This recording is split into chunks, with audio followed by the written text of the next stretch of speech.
Eh bien, nouvelle rencontre, toujours au rendez-vous transformation du droit. Bienvenue. Nous continuons à arpenter les allées du congrès, rencontrer de nouveaux acteurs, des acteurs historiques et essayer de voir un petit peu sur ce sujet de transformation et accompagnement des métiers du droit, qu'est-ce qui peut nous aider tous à avancer.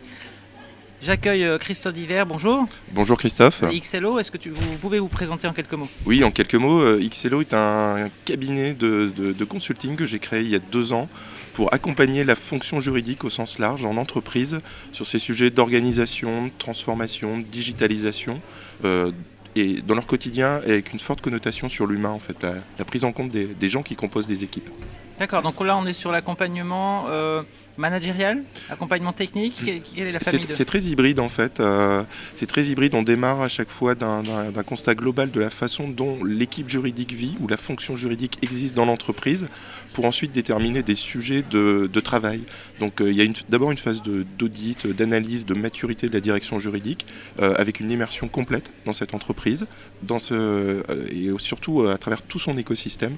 Donc on ne va pas voir que les juristes, on va aussi voir les partenaires jusqu'à la direction aussi, pour voir comment tout ça est reconnu de façon bilatérale ou pas, pour ensuite proposer de nouveaux modes de travail, de nouvelles habitudes pour bien se transformer et aller vers une direction juridique qui a des objectifs, une stratégie et une véritable feuille de route. Intéressant, ça bien se transformer. Se transformer, c'était déjà pas forcément simple, mais bien se transformer, ça veut dire quoi? Oui, bien se transformer, ça veut dire avoir posé vraiment le postulat global au départ.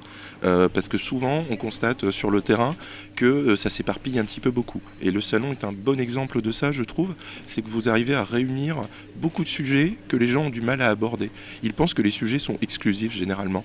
Je vais faire du legal design, je veux faire de la legal tech, je veux faire du legal ops. Et en fait, l'idée, c'est qu'on peut aborder tout ça d'une seule et même façon en même temps. C'est pas exclusif. Tout est lié et inversement. Tout est lié, voilà, et inversement. Et ce qui est déjà pas mal parce que ça dénoue des blocages qui peuvent exister en disant j'ai pas mon budget pour le legal design, j'ai pas mon budget pour le legal tech. Mais donc si on a bien analysé ses besoins en amont, on est peut-être capable de bien arriver et en faisant ça de façon transverse et en synergie avec d'autres fonctions pour vendre un package.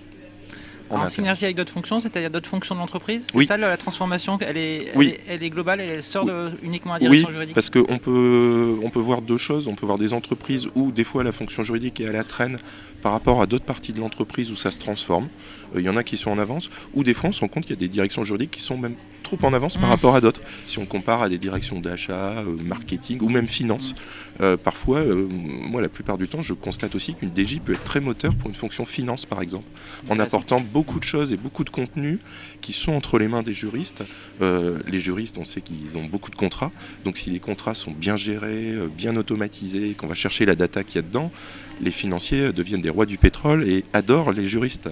C'est un constat énorme. Donc les premières personnes vers qui le juriste doit aller se plugger, c'est des gens comme ça. Les juristes rois du pétrole, ils vont apprécier. Oui, tout à fait.